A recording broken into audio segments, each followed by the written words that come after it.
اللهم صل وسلم وبارك على سيدنا محمد. ازيكم عاملين ايه؟ اهلا وسهلا بيكم في قناتي. لسه ما اشتركش يشترك ويفعل الجرس عشان يوصلوا اي فيديو انا بنزله. الناس المشتركه اول ما تفتح الفيديو تعمل اللايك عشان اللايك هو اللي بيدعم القناه، وتعليق كده حلو زيكم عشان التعليقات دي هي اللي بيبقى هي همزه الوصل ما بيني وما بينكم. فيا ريت تدعموا القناه وتوصلوها لاكبر عدد من الناس. والمشاهدات طبعا اللي يفتح الفيديو يتفرج عليه يحاول يتفرج عليه شوية بقى ما يجرهوش، بحيث ان انا استفاد من المشاهدة يعني بتاعتكم. النهارده بقى نعمل يعني هي من ناحية اسمها مكرونة بالبسطرمة، ومن ناحية تانية اسمها مبكبكة بالبسطرمة. اللي يفرق ان المكرونة بالبسطرمة بيبقى المكرونة مسلوقة وبنعمل لها الصوص بالبسطرمة، دي بتبقى لوحدها. لكن انا النهارده عامله الاتنين ميكس مع بعض، ان انا عامله الصوص بالبسطرمه وفي نفس الوقت حتى المكرونه نيه مش سلقاها زي المبكبكه بالظبط. هنشوف طريقتها. اول حاجه جبت بصلايه كده وقطعتها زي ما انتم شايفين كده مربعات صغيره، وجبت حته فلفل، وجبت طماطمايه هبتدي برضو اقطعها. كله بيتقطع كده مكعبات، دي اول حاجة بنجهزها. وبعدين هنجيب البسطرمة بتاعتنا برضو نقطعها بنفس الطريقة. كله بيتقطع كده مكعبات.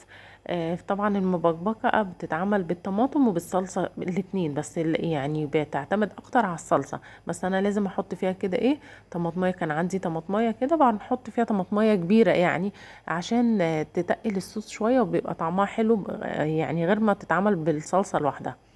هنا خلاص قطعت البصل وقطعت الفلفل وقطعت الطماطم. عندي بقى البسطرمة، هبتدي اقطع بقى البسطرمة دي كده. مش بنقطعها حتت صغيرة، هي بس كبيرة قوي هقطعها بس كده.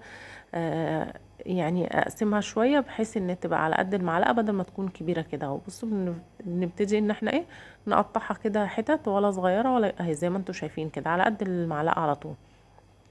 وهنيجي بقى نجيب الحلة بتاعتنا ونحط فيها شوية زيت. طبعا الطريقة دي ممكن تعملوها بالفراخ، ممكن تعملوها باللحمة، ممكن تعملوها بالصدق، ممكن تعملوها بأي حاجة عندكم. ممكن تتعمل بالجمبري. فأي حاجة عندكم ممكن تعملوها بيها نعملوها. أنا فضلت أو حبيت إن أنا أعملها النهاردة بالبسطرمة. حسيت إن هي هتبقى حلوة فعلا، النتيجة بتاعتها طلعت حلوة جدا جدا جدا. كده خلاص جهزت كل الحاجة بتاعتي. هبتدي بقى اجيب الحلة واحط فيها كده شوية زيت كده حلوين، وابتدي اول حاجة انزل بيها البصلة. هبتدي احط البصلة واخليها تاخد لون كده، ما بستناش ان هي تتحرق ولا كده، لا مجرد من ان هي تدبل بس. هنشوف هننزل بباقي المكونات ازاي، هنشوف هنعملها ازاي. بس لو وصلتوا لحد هنا ولسه ما عملتوش اللايك ما تنسوش اللايك، عشان اللايك هو اللي بيدعم الفيديو وبيوصله للناس وبيخلي يبقى فيه مشاهدات. فمعلش ما تنسوش اللايك. هنا بصوا بدأت تدبل، حطيت كمان الفلفل. وبدأت اول ما احس كده ان البصل دبل خلاص هروح نازله بالبسطرمه عليه واديها تشويحه. بعد ما هتتشوح هروح نازله، هروح جايبه بقى معلقه صلصه كبيره كده او معلقتين على حسب كميه المكرونه. انا طبعا مش عامله كميه كبيره، لكن انتوا لو هتعملوا مع كميه كبيره حطوا معلقتين مليانين كبار. لكن انا مش حاطه كميه مش هعمل كميه. فبدات ان انا ايه، انا الصلصه عندي بحطها في الفريزر، فبطلعها كده باخد منها حته بكسر منها حته وهحطها تبتدي تتشوح. اهم حاجه ان احنا نطلع الماده الحافظه اللي في الصلصه، فتحطوها في الزيت. لازم تتشوح قبل ما تحطوا اي ماده سائله. يعني انا حتى ما رضيتش احط الطماطم عشان الطماطم هتنزل ميه، ففضلت ان هي الاول الصلصه تطلع الماده الحافظه بتاعتها زي ما انتم شايفين كده. وهنبتدي بقى بنحط ملح وفلفل اسود. وهنا بنحط البازار ده اللي هو الكركم متخلط ببهارات تانية بيديه ريحه حلوه وطعم حلو. انتوا عادي ممكن تحطوا شويه كركم في مصر.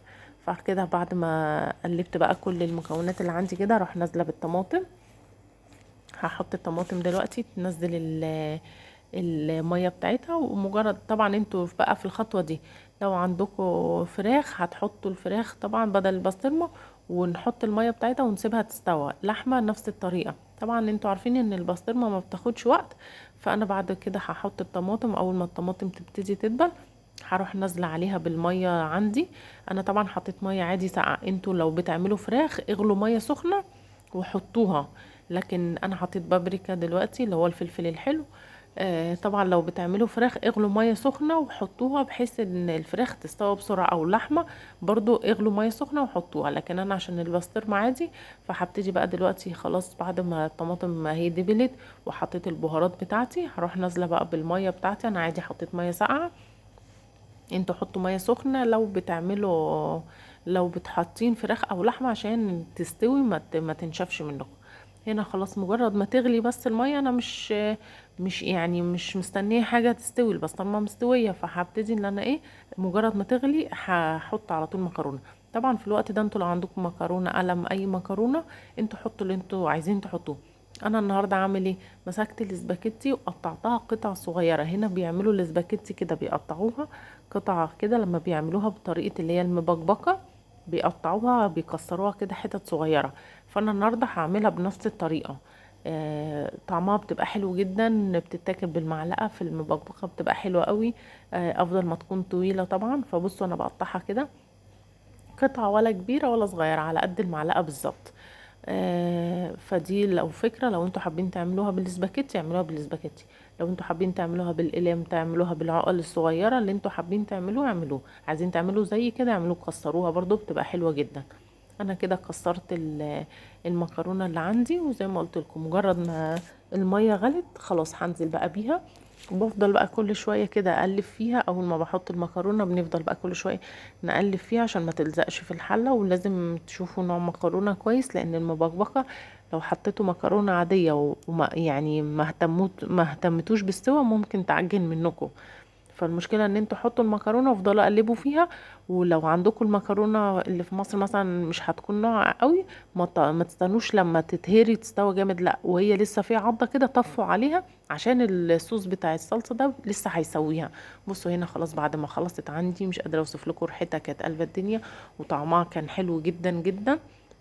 ولازم ان هي تكون جارية كده، ان يكون فيها الصوص الجاري ده. فجربوها بطريقتي هتعجبكم. ولسه مكملين ان شاء الله فيديوهات كتير، واستنوا فيديو جاي.